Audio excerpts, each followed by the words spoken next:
So she said, oh, well, you know, I'm unmarried, and this wouldn't be very cool.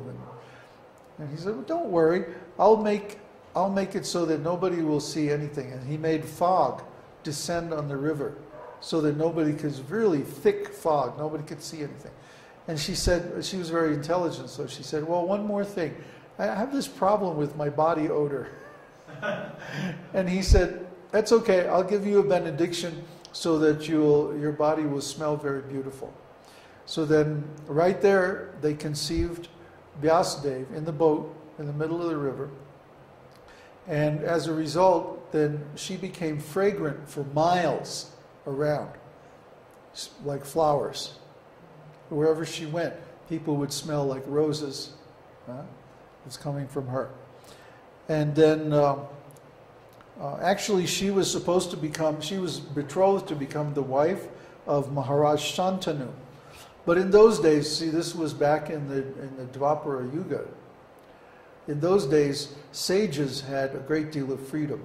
And if they wanted to create a son in the womb of somebody's wife, you know, that wasn't a problem.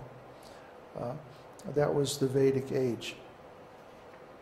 Because they knew, they could see, oh, God wants to come this way. You know, he wants to come through this woman's womb.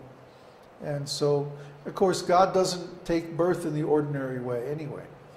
He appears in the mind of the father and then is transferred to the heart of the mother. This is described in Krishna book. So when Vyasadeva appeared, it wasn't by an ordinary process of seminal injection. It was by a spiritual process. And that's how the incarnation of God appears. Begotten. What's that? Begotten. Begotten, not made. Exactly. So Parāṣara also wrote a very wonderful book called Śāstra. Śāstra means, of course, the book of religion. It also means religion is a weapon. Dharma's astra. Astra means weapon. And in this, he wrote, here's a quote from Srila Prabhupada's translation. We, you, I, and various other living entities are all transcendental, although now we're in material bodies. Now, according to our different karma, we are fallen into the ways of the three modes of material nature. As some are on higher level, some are in the lower levels. The higher and lower natures exist due to ignorance and are manifested in an infinite number of living entities. But the infallible Supersoul remains uncontaminated by the three modes of material nature because he is transcendental to all material qualities. This is a quote from the purport of Bhagavad Gita 13:5. So we can understand that Parāṣara is not an ordinary human being. He was an empowered sage. He was a self-realized Vedic spiritual master. So everything he did was extraordinary. His speaking to Maitreya about astrology was extraordinary, as you'll see when we get into Brhat Parasara Hora Sastra. His knowledge is just encyclopedic. It seems unlimited. Just goes on and on and on. And he'll make one little statement that requires like an hour of calculation to figure out what he's talking about. So he's extremely intelligent and perceptive.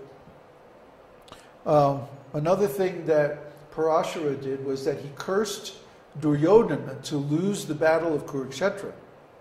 The story is, as you know, the sons of Pandu, the Pandavas, were supposed to be the kings. But the sons of Dhritarashtra, headed by Duryodhana, took over the kingdom illegally and immorally from the Pandavas, and they persecuted the Pandavas and subjected them to so many difficulties.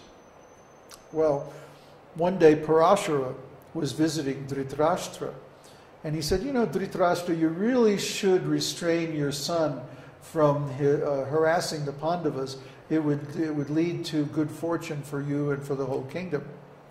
And Duryodhana heard this and he chastised Parāṣara, saying, "Oh, you're a rascal, you're our enemy," and like this. And of course, Parāṣara was no one's enemy. He was a great sage. So Parāṣara cursed him. He said, "You know, one of these days it's going to come to a showdown between," I mean, he's a great astrologer, he knows everything, right? He said, "It's going to be a showdown between you and the Pandavas, and guess what? You're going to lose." He cursed him.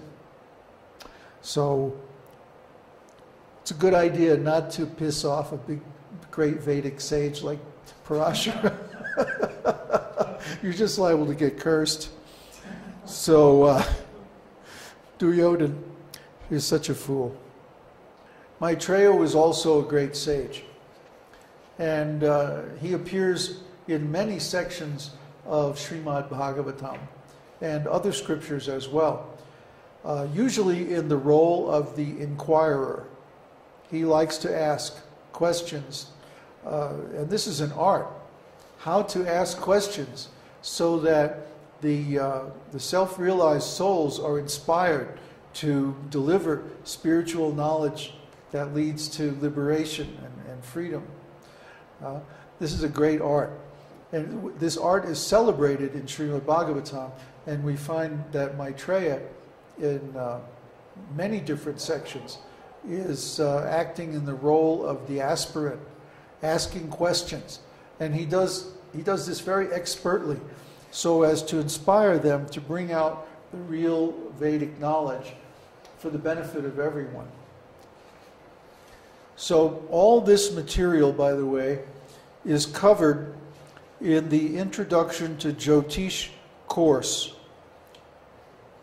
in the first section, which is BPHS chapter 1, shlokas 1 through 4. So if you want to review it later on, it's located there. Oh, that. Yeah, he's in England. He's a Pakistani guy. It comes from Buddhism. In Buddhism, the next appearance of Buddha is supposed to be named Maitreya. But there's no time given. There's no real solid prediction as to when he's supposed to appear or what his features or activities are supposed to be. So it's just like a big guessing game, you know. Well, is this it? Is this him?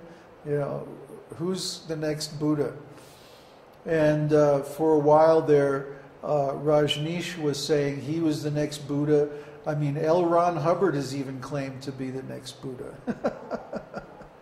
So